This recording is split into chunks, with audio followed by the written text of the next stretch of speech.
Hello student, this is Deepika Srivastava. तो आज जो टॉपिक हम शुरू करने जा रहे हैं दैट इज कैल्सिफिकेशन।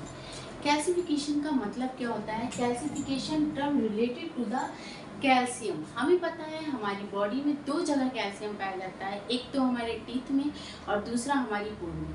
अगर कैल्शियम साल्ट इस बॉडी में बोन और टीथ की जगह किसी भी ऑर्गन में, किसी भी सेल में, किसी भी टिश्यू में अगर एक्यूमुलेट होता है, इकट्ठा होता है, तो हम इस वर्ड को कहेंगे कैल्सिफिकेशन। और ये नॉर्मल नहीं है, ये हार्मफुल होता है हमारे लिए, किसी भी ऑर्गन के लिए, किसी भी टिश्यू के लिए, किसी भी सेल के लिए। तो this is called a calcification. तो हमें एक टर्म समझ में आ गया कि कैल्सिफिकेशन क्या होता है। कैल्शियम साल्ट का डिपोजिशन हमारी बोन और टीथ को छोड़ के किसी भी ऑर्गन, किसी भी टिश्यू, किसी भी सेल में होता है, तो हम इसे कहते हैं कैल्सिफिकेशन। कैल्सिफिकेशन हमारा दो टाइप्स का होता है। एक हमारा होता है, पहला हमारा होता है dystrophic calcification and the second one is metatrophic calcification. Metatrophic calcification. दो तरह के कैल्सिफिकेशन हमारे होते हैं। एक तो हमारा होता है dystrophic calcification and the second one is metatrophic calcification. Dystrophic calcification कैसा होता है? जब भी हमारा कैल्शियम हमारे ब्लड वेसल्स में, जो हमारे ब्लड में पाया जाता है, जब भी हमारा कैल्शियम हमारे ब्लड को छोड़ के हमारे डेड या डीजेनरेटेड टिश्यूज में,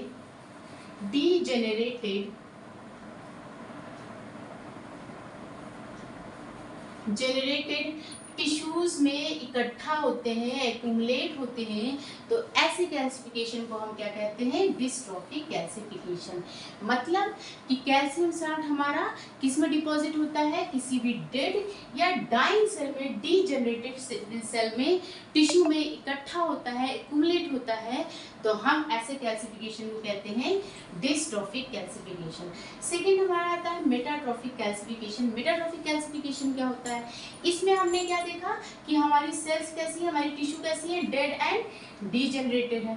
मेटाट्रॉफिक कैल्सिफिकेशन में क्या होता है कि जब कैल्शियम हमारा ब्लड से हमारी हेल्दी टिश्यूज में इकट्ठा होता है, तो हम इसे कहते हैं मेटाट्रॉफिक कैल्सिफिकेशन। डिस्ट्रॉफिक कैल्सिफिकेशन में हमने क्या देखा कि कैल्शियम का डिपोजिशन हमारा किसमें हो रहा है? डेड और डीजेनरेटेड टिश्यू में। लेकिन मेटाट्रॉफिक कैल्सिफिकेशन में कैसा था कि कैल्शियम का डिपोजिशन, कैल्शियम ब्लड को छोड़ के हमारी हेल्दी टिश्यूज में इकट्ठा हो जाते हैं, जिन्हें हम कहते हैं मेटाट्रॉफिक कैल्सिफिकेशन। अब हम आगे डिस्कस करते हैं कि ऐसा क्यों होता है कि हमारी कैल्शियम का डिपोजिशन डेड या डीजेनरेटेड टिश्यूज में होता है या हेल्दी टिश्यूज में होता है। ऐसा क्यों होता है, ये चीज़ हम आगे देखते हैं। तो आगे हम सबसे पहले हम डिस्कस करते हैं डिस्ट्रॉफिक कैल्सिफिकेशन।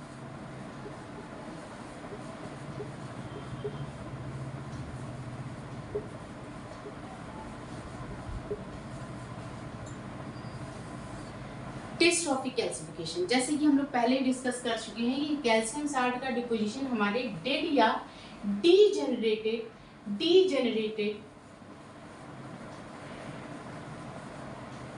टिश्यूज में होता है। कैल्शियम का डिपोजिशन हमारे डेड या डीजेनरेटेड सेल या टिश्यूज में होता है। ऐसा क्यों होता है?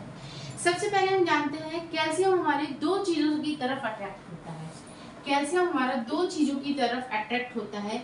एक तो हमारा होता है phosphate and the second one is alkaline medium. हमारे कैल्शियम को दो चीजों से बहुत प्यार है, एक तो फॉस्फेट्स आयन से, दूसरा हमारा अल्कलाइन मीडियम से। अगर हमारी बॉडी में कहीं भी ये दो चीज मिलेंगे तो हमारा कैल्शियम क्या करेगा? डिपोजिशन शुरू कर देगा। इन्हीं में से एक चीज हमारी डिस्ट्रॉफिक कैल्सिफिकेशन में मिलता है इसे, और एक हमारी मिलता है मेटाट्रॉफिक कैल्सिफिकेशन में। अब हम देखते हैं कि कैसे और क्यों ये एक्युमुलेशन कैल्शियम साल्ट का होता है।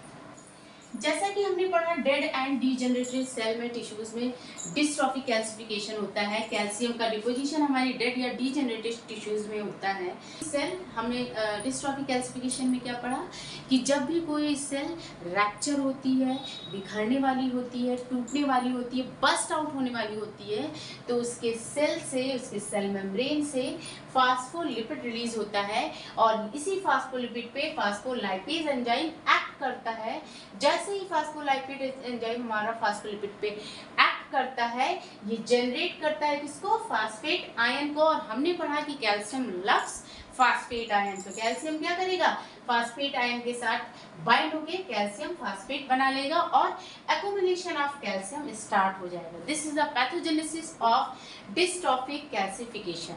Now we discuss about the metatrophic calcification.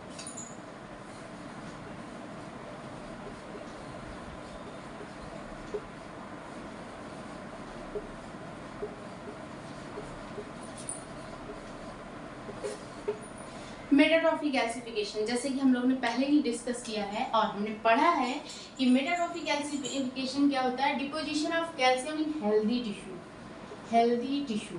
क्या होता है, कैल्शियम का डिपोजिशन हमारी हेल्दी टिश्यूज में होता है। कैसे और क्यों, तो मेटाट्रॉफिक गैसिफिकेशन में हमने क्या पढ़ा कि इसमें जो कैल्शियम का डिपोजिशन होता है वो हमारी हेल्दी टिश्यूज में होती है। कैल्शियम कहाँ इकट्ठा हो रही है, हमारी हेल्दी टिश्यूज में हो रही है। ये क्यों हो रही है, जब भी हमारी बॉडी में, हमारे ब्लड में कैल्शियम का लेवल, कैल्शियम का कंसंट्रेशन, कैल्शियम का अमाउंट डिक्रीज होने लगता है, तब हमारी पैराथायराइड ग्लैंड एक्टिवेट हो जाती है। पैराथायराइड ग्लैंड जब हमारी एक्टिवेट हो जाती है तो ये क्या करती है, हमारी बोन से, ये क्या है, हमारी बोन, ये हमारी बोन से कैल्शियम को खींच के हमारे ब्लड वेसल्स में पहुंचाती है। किसमें पहुंचाती है, ब्लड वेसल्स में पहुंचाती है। इसकी इस एक्टिविटी की वजह से यहाँ पे कैल्शियम का लेवल, कैल्शियम का कंसंट्रेशन इंक्रीज हो जाता है। जब कैल्शियम का कंसंट्रेशन इंक्रीज हो जाता है,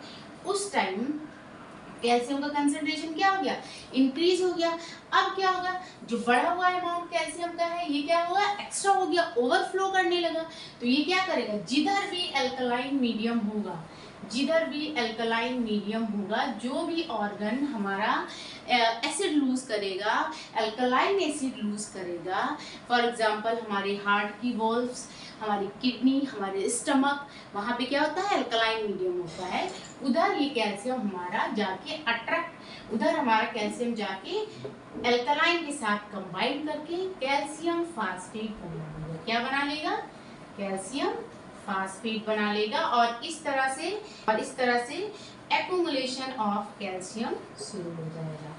ठीक है, एक्युमुलेशन ऑफ कैल्शियम शुरू हो जाएगा, डिपोजिशन ऑफ कैल्शियम शुरू हो जाएगा। इस तरह से मेटाट्रॉफी में अल्कलाइन के साथ ये बाइंड करके फास्फेट आयन बना के कैल्शियम का डिपोजिशन शुरू कर देता है। तो this is all about the calcification. I hope you understand. Thank you.